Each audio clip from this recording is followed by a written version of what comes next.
Good morning all of you. Welcome to our YouTube channel study of science. जैसा कि हम अपना अगली जो वीडियो था उसमें हम कर चुके थे, हमने किया था लास्ट धारिता के किन माध्यमों पर निर्भर करती है। वो माध्यम हमने देखे थे। एक तो क्षेत्रफल पर निर्भर करती है, अन्य चालकों की उपस्थिति पर निर्भर करती है, और भी एक चीज है जिस पर निर्भर करती है। और आज का हमारा टॉपिक है विलगित गोलीय चालक की धारिता ज्ञात करना। तो धारिता, पहली बात तो मैं विलगित गोलीय चालक बता देता हूँ। विलगित यानी आपने कोरोना में एक नाम सुना होगा, आइसोलेशन। तो विलगित का मतलब होता है आइसोलेट। आइसोलेट यानी अकेला। जैसे किसी को भी कोरोना हो जाता था तो हम आइसोलेट कर लेते थे उस व्यक्ति को, गवर्नमेंट आइसोलेट कर देती, यानी वो व्यक्ति अब अकेला रहेगा कुछ टाइम के लिए। तो विलगित गोलीय चालक यानी चालक अकेला है, इसके पास में कोई दूसरा चालक उपस्थित नहीं है, तो यह इसकी धारिता को प्रभावित नहीं करेगा। क्यों? क्योंकि यह विलगित गोलीय चालक यानी अकेला है। हमने क्या कहा था, किस किस पर निर्भर करता है कि अन्य चालकों की उपस्थिति पर भी धारिता निर्भर करती है। जब यहाँ पर अन्य चालक उपस्थिति नहीं होगा तो धारिता निर्भर नहीं करेगी, केवल इसी पर निर्भर करेगी। तो धारिता ज्ञात करने के लिए हमको किस किस चीज की आवश्यकता है, पहले ये हम डेरिवेशन को सॉल्व करने से पहले हमको क्या क्या चाहिएगा डेरिवेशन सॉल्व करने में, वो मैं आपको बताता हूँ। धारिता यानी धारिता का सूत्र क्या होता है, C equals to q upon V. अब हमारे पास एक विलगित गोलीय चालक है। अब इस गोले पर हमको क्या चाहिए, धारिता ज्ञात करनी है इस गोले की। इसके लिए हमें एक तो इस गोले का विभव चाहिए और इस गोले पर कुछ आवेश चाहिए। तो इस गोले पर अभी कुछ नहीं है, पर हम इसको प्लस क्यू आवेश दे देते हैं। प्लस क्यू आवेश दिया गोले को। ये बात याद रखना कि हम कभी भी किसी भी बंद पृष्ठ को या गोलीय पृष्ठ को या कोई भी ऐसी चीज जो बंद है उसको अगर आवेश देते हैं तो वह उसके बाह्य पृष्ठ पर समान रूप से फैल जाता है। बाह्य पृष्ठ पर समान रूप से फैल जाता है। और अभी हम मान रहे हैं कि ये अंदर की तरफ है और यहां से ये विद्युत बल रेखाएं जो है, विद्युत बल रेखाएं लंबवत है बाहर की ओर।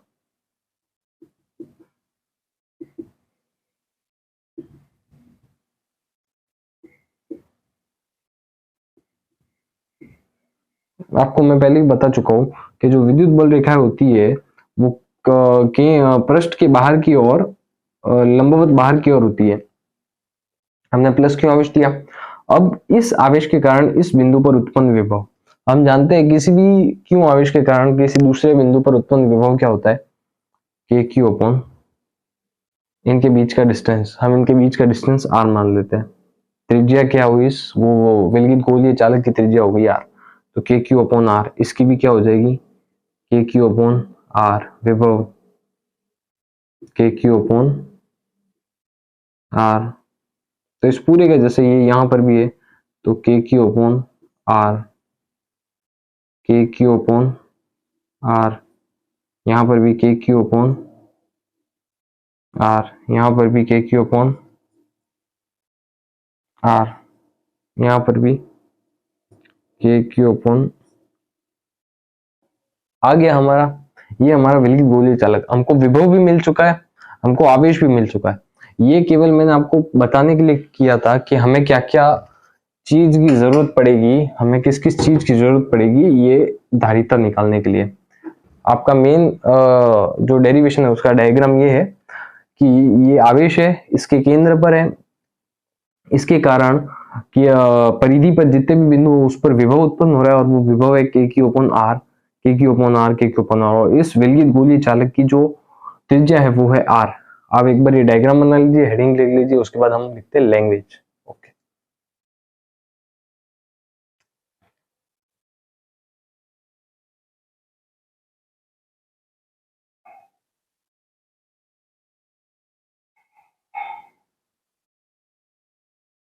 हाँ। तो डायग्राम के बाद हम लैंग्वेज पे आते हैं। तो जैसे कि हमारी लैंग्वेज है, पहला है कि विलगित गोलीय चालक अर्थात चालक अकेला है। ये मैं आपको बता चुका हूँ। विलगित गोलीय चालक यानी चालक अकेला है, उसके पास कोई दूसरा चालक उपस्थित नहीं है। माना गोलीय चालक की त्रिज्या आर है, वो हम मान चुके हैं गोलीय चालक है उसकी त्रिज्या आर है।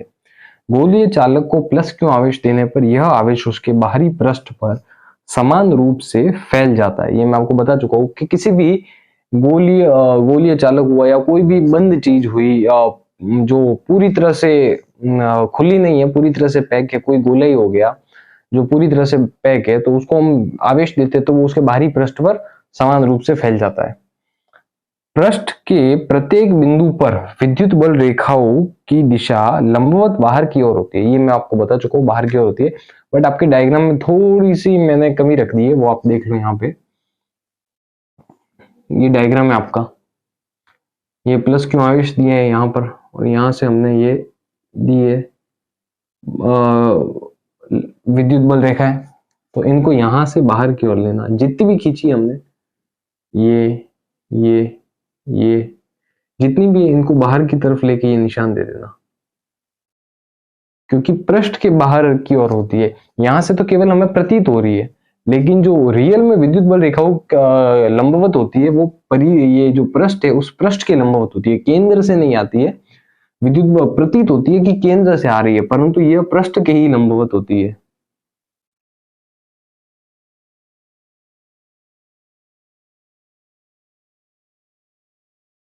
बाकी सब ऐसे कैसे, त्रिज्या ऐसे की ऐसे, प्लस क्यू आवेश ऐसे कैसे, और के क्यू अपॉन आर विभव सभी पर एक समान रहेगा। केवल ये डायग्राम में ये रेखा, विद्युत बल रेखा है, वो बाहर की तरफ हमें दर्शानी है। तो ये पॉइंट सब आप नोट कर लीजिए, मैं आपको बता चुका हूँ एक एक पॉइंट अच्छे से। तो जो विद्युत बल रेखाएं होती है ना, वो पृष्ठ, उनकी दिशा पृष्ठ के बाहर की ओर लंबवत होती है, परंतु ये जो आपको केंद्र से दिख रही है, ये केवल प्रतीत हो रही है कि केंद्र से आ रही है, परंतु मेन जो विद्युत बल रेखा होती है वो पृष्ठ के लंबवत होती है। ये आपको प्रतीत होने के लिए, ऐसा रियल में भी देखते हो तो ऐसा प्रतीत होता है कि ये केंद्र से आ रही है, मगर केंद्र से नहीं आती, ये पृष्ठ से आती है।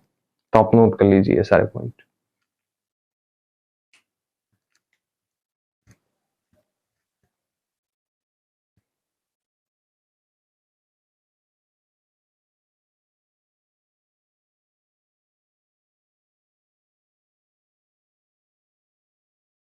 और हमारे डायग्राम की, या हमारे जो डायग्राम है उसकी लैंग्वेज का सबसे जो अच्छा पॉइंट है, समझने लायक पॉइंट है, वो यही पॉइंट है कि यह बल रेखाएं केंद्र से निकलती हुई प्रतीत होती है, अर्थात आवेश को केंद्र पर माना जा सकता है। मैंने आपको क्या बताया था कि जब भी हम किसी विलगित गोलीय चालक हुआ या कोई भी गोला हुआ, कोई भी बंद पृष्ठ वाली आकृति हुई, उसको हम आवेश देते हैं तो वो उसके बाहरी पृष्ठ पर समान रूप से फैल जाती है। जैसे प्लस क्यों आवेश दिया, बाहरी पृष्ठ पर समान रूप से फैल जाएगी। लेकिन हमने इसको केंद्र को, हमने जो आवेश माना है वो केंद्र पर माना है। केंद्र पर क्यों माना है? क्योंकि जो विद्युत बल रेखाएं है वो में केंद्र से निकलती हुई प्रतीत होती है, केंद्र से निकलती हुई प्रतीत होती है। इसके कारण कहीं से भी हमें विद्युत बल रेखाएं निकलती हुई प्रतीत होती है, तो यानी कि वो जो आवेश है वहीं पर है, जहां पर आवेश है वहीं से विद्युत बल रेखाएं निकलती है। इस कारण हमने जो आवेश है उसको यहाँ पर सेंटर पर माना है, केंद्र पर माना है। तो यहाँ पर आपके सारे डाउट क्लियर हो गए होंगे कि बाहर की तरफ तो फैलता है, तो आवेश अंदर कैसे आया? आवेश को हमने अंदर माना है, क्यों? क्योंकि जो विद्युत बल रेखा है केंद्र से आती हुई प्रतीत हो रही है, इसलिए। तो अब हम हमारी डेरिवेशन पे आते हैं। गोलीय चालक के, विलगित गोलीय चालक के, विलगित गोलीय चालक के प्रत्येक बिंदु पर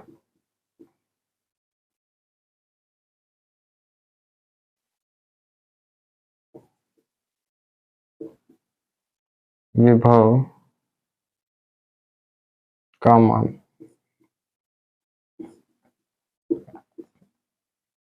हाँ तो विभव तो हम निकाल चुके थे, ये विलगित गोलीय चालक लिखा है मैंने, शॉर्ट में लिखा है विलगित गोलीय चालक के प्रत्येक बिंदु पर विभव का मान, तो हम निकाल चुके थे। तो V इक्वल्स टू के क्यू अपॉन आर, ये हम निकाला था, सभी पर एक जैसा ही आया था।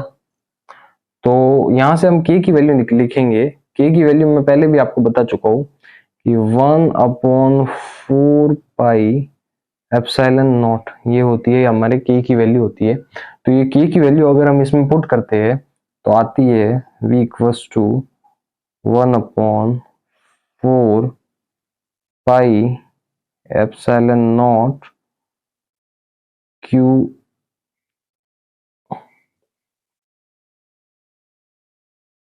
Upon r dot. तो ये आ गई हमारा विभव अभी तक जो हमने निकाला है। इसके आगे हम धारिता का फॉर्मूला लगा के उसमें वैल्यू भरेंगे v की। तो यहां तक आप नोट कर लीजिए, उसके बाद हम आगे करते हैं।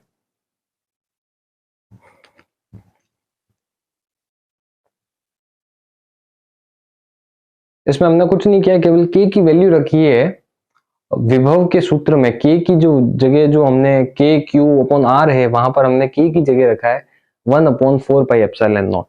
ओके, हाँ, तो इसको हम समीकरण नंबर 1 नाम दे देंगे। ये आ गई हमारी समीकरण नंबर 1। हाँ, तो अब हम क्या करेंगे कि विद्युत धारिता की परिभाषा से, धारिता की परिभाषा से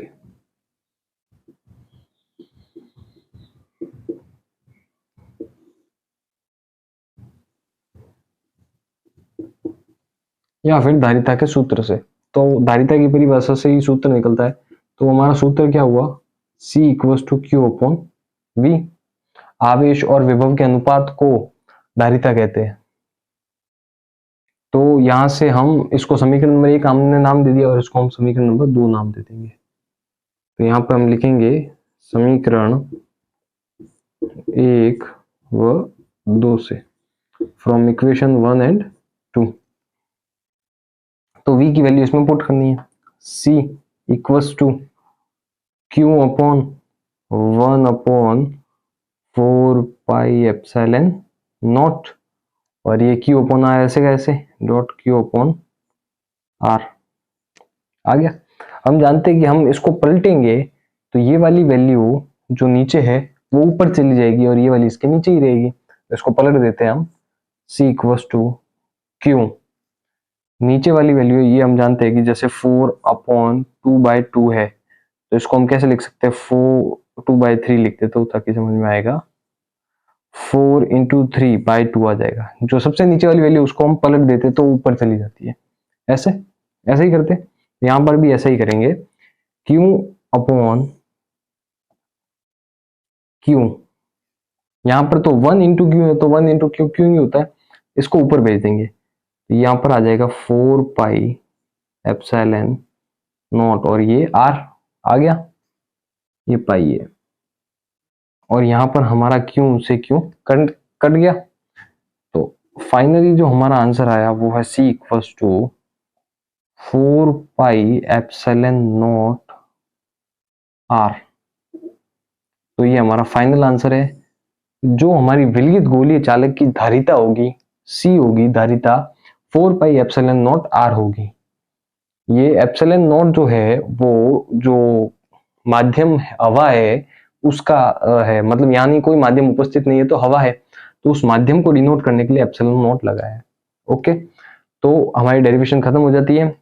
धारिता है 4 pi epsilon naught r, 4 constant, pi constant, epsilon not भी कांस्टेंट, और r वेरिएबल है, त्रिज्या कोई भी हो सकती है धारिता। ओके, तो ये हमारी डेरिवेशन कंप्लीट होती है। ऐसे ही जुड़े रहिए हमारे YouTube channel study of science के साथ। अपना फिजिक्स का कोर्स पूरा कीजिए। मैं आपको सीक्वेंस वाइज नोट्स वाइज पढ़ा रहा हूँ, तो आप एज इट इज नोट्स बनाते रहिए बोर्ड से उतार के, और आप अपने फिजिक्स को बेटर कीजिए और एग्जाम में बहुत ही अच्छे से अच्छे मार्क्स लाइए। हमारे वीडियोस को शेयर कीजिए, लाइक कीजिए, और वीडियो में कमेंट कीजिए। अगर आपको कोई भी चीज समझ में नहीं आती है तो हम आपको और अच्छे से समझाएंगे। All the best and thank you.